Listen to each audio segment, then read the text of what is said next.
All right, welcome back to another tutorial for Webpack. Now, how do we start with Webpack? What does it do? Most of the tutorials and the theory I gave in the session, but of course, the commands is something to getting used to. How do you build your projects? Let's look at that here.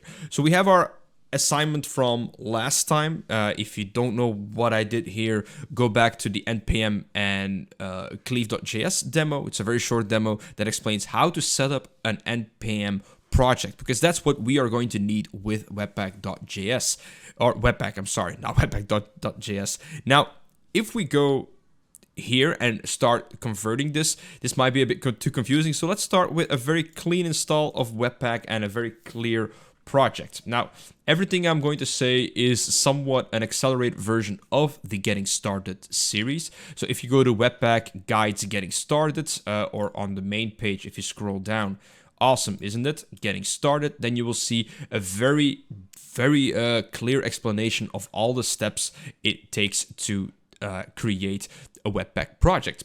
Now, Webpack bundles everything into one nice distributed file set that you can place on your web server. Now, how do we start it? Again, we open our terminal, and just like before, we want an npm project. So npm init, we're gonna dash y to make it easier. And let's say we also want to include that cleave project. So npm I cleave.js. Okay, perfect.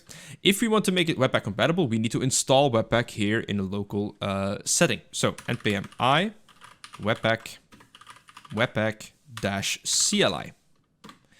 We let that install, and that will install all the functionalities for Webpack in there. So we clear that. So let's see package.json. So our project has cleave, Webpack, and Webpack CLI. Perfect. Now, before we can do something with Webpack, we actually need like an HTML file and a JavaScript file. So while I will copy the ones we have from Cleave, you take your time, pause the video here, and create a very basic HTML file with one or two input fields and a JavaScript file attached to it. I'll wait. Good luck. Okay, and we're back. I have the index.html and the script.js from our previous exercises. Now, it doesn't matter if you use Cleave or not. It's just to show you that it works. Now, before we get to Webpack, we need to do some basic setup, or either build the actual structure that is used in modern projects. Now, of course, we need a folder called source, as a SRC for source, and that's where our scripts are going to live. So we drag our script in there, and we don't update our script import because it doesn't need it, and we will have a distributed folder or a dist folder. Follow along here, dist here, and our HTML is going there. So now they're split up. Now, very important to know, index and script are not directly linked. This is where Webpack comes in. So let's go npx webpack and click on the enter key. Now this will do something if everything goes well. This will convert my script.js into another file. Oh wait, I get an error. Now, did I do this on purpose? Maybe. If you try to read it, it will say index.js doesn't exist. It's because we do not have a configuration file. Why do we need a configuration file? If you want to do some custom stuff. Otherwise, it will look at standard naming conventions. So let's say that we comply with what Webpack requests. It searches an index.js file. We call ours script.js. So let's call that index. It's important to read the errors that these tools generate because you're only going to be working in terminal. So getting to know the errors and fixing them is important. So again, cleave doesn't exist. That's probably because I am trying to import something that's not there. So I'm going to completely place that in comments. Again, this is all set up specifically to show you that you need to be able to fix those errors. So npx webpack again, or either up arrow for the previous command, and you see that some things happen. We have a warning. We'll ignore that for now. We'll fix that later. And we have main.js. Main.js is an empty file, but it's basically index.js compiled into main.js. Proof, console log. This is something new. Save. If I compile again, I only touched index.js. If I go to main.js, look, the console log is in there. Now, of course, main.js is my result. So in my index.html, I will be importing the main.js instead of the script. So this is the correct way of actually combining those files. Now, a couple of things here. We had some issues with Cleave. How do we import that? How does that work? Let's fix that for now. Now, most importantly, we have a warning here. Lots of people ask me about this, like, I get a warning. Now, general in development, if it's a warning and it doesn't break anything, you can mostly ignore it. But for the sake of teaching, we will not ignore this. This has to do with your configuration file, which we do not have. So if we go down into the getting started, I will explain it, but for now, I will use a configuration file. We will create a new file called webpack.config.js. As you can see, it has a nice icon, so Visual Studio Code looks at it and knows that it is Webpack config. And this determines where your starting file is, entry point, and what your output is, main.js, the new one we just created, and then which path, this path in the dist folder. So we can customize this. So we do not want Webpack to be our boss because we like our file to be called script.js because I've always done it that way. So we're going to do that. So this way we can just say to Webpack, when you start, take the entry file in the source folder called script.js. And look, we have it. So if we would run Webpack again, it will be no problem because we set it in the config file. This config file is only taken when it has this specific name and is just present. If it's not present, it will take the default parameters.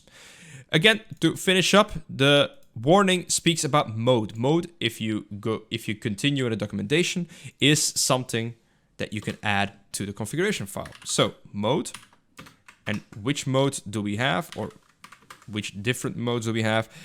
We have development, production, and I think something else, but those are the most important ones. Development just says that the code that we are compiling into main.js is still readable. If we go production, then it becomes one unreadable mess. Example, let's import Cleave the correct way now. So cleave.js. Voila.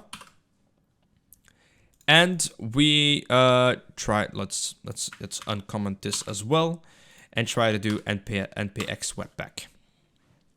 Okay, it's built. If we look at main.js, we see lots of code. This is basically the source code for cleave.js. And if we go all the way to the bottom, we see something we would recognize. Let me check. Where is it? Or we don't see it. Let me check. Normally, we should see the console log that I typed. It's somewhere in here. This is something new. So this is clearly my code. This is something that I typed. Okay. So it combines everything and makes it into main.js. Now watch as we change this config file to production.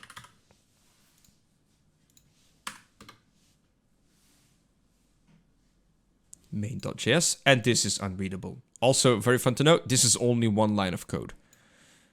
So if they ask you in how many lines of code could you create this for me, say I'd only need one line, and it's technically true because the compiled version is unreadable mess, which is good because then people cannot debug your code and go messing around with it. So you've probably, as the last part that I want to mention to clear things up, is you've probably seen me do a lot of npx webpack. Now, this can get very tedious if you are coding constantly and want to test it in a live server environment. Now, in your config, you can add a parameter called watch, and that makes your webpack very curious because every time you update your file, it will automatically compile for you. Let's see how that works. So as you can see, my terminal is gone. It's just, I cannot type in here. If you want to go out, just Control-C, terminate batch job, yes or no. I'm just going to pick no. Okay, apparently not. Let's start it up again. And now it has compiled it. And look what it does if I change something to my script. Let's just new again. And it compiles again. So this makes it much easier to, while you're developing, to update everything from Webpack. So this is how you work with Webpack. There is one other small thing that I want to show you, and that has to do with the gitignore. So this is my main folder for all the exercises that I do, and I have a gitignore file. Normally there is a dist folder in here as well that it ignores. Let me check. I think I deleted already. Somewhere in here is something like this. Dist, which means that it does not take your distributed files with your HTML, of course, to your Git. You don't need that for the exercises in our classes, so you can safely delete that from your gitignore file, and you should be able to get up and running very soon. One small thing to add is that instead of constantly typing npx webpack, which is basically calling an external package from NPM instead of using specific scripts from your project. Now we can place this comment in package.json. There's a very handy section in here called scripts. So as you can see, there's a test script. How would we run this? npm run. Run will look at package.json and take any scripts you have here. So let's run test. And as you can see, echo error, no test specified. So that actually works. Now, if we were to automate Webpack, we can add a command here and then just add Webpack, like run that command. Mostly if we are building a website, we call this the build command. So if you look on the internet, you will see lots of examples called npm run build. Well, what does it do? Look in the build, look in your package.json, look at the build script, and then see what is behind there. If you have extra parameters in here that are needed for your building, if you want to build with production, if you want to build with development, you can customize it in here. So if I do npm run build now, then I will do the same thing as I would be running npx webpack. This is a more cleaner way of executing commands in your project. That was it for Webpack. Now you know how to create an NPM project, apply Webpack to it, and actually get everything up and running to get a very clean workflow for development. I would say good luck, and I'll see you in the next video.